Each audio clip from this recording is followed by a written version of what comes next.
সোমবার রাত 8টা নাগাদ গাজল থানার পুলিশের আবারও বড় সাফল্য পেল। সোমবার গোপন সূত্রে খবর পেয়ে গাঁজা সহ এক যুবককে গ্রেপ্তার করে আনে পুলিশ।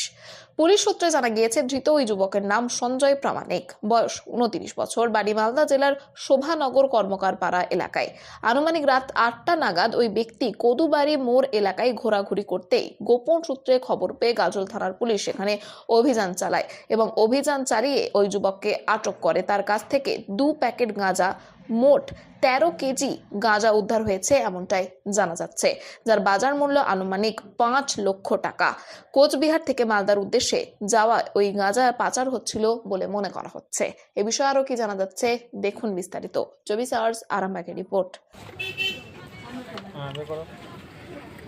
আচ্ছা দেখি ব্যাগটা খুলো, ব্যাগটা ওঠাও, ব্যাগটা সরাও। আচ্ছা ঠিক আছে, এদিকে এসো, মেশিনটা নিয়ে এসো, এদিকে তুমি এদিকে চলো মেশিনটা। হ্যাঁ স্যার, এই যে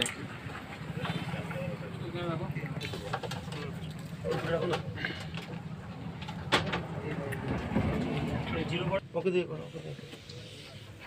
আচ্ছা দাঁড়াও, চলো নিয়ে আসো।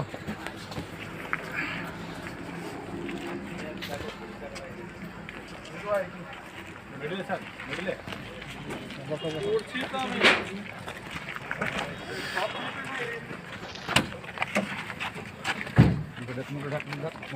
আস্তে আস্তে ব্যাগটা ভাই ভালো করে রাখবে। কটা বাজলো এখন?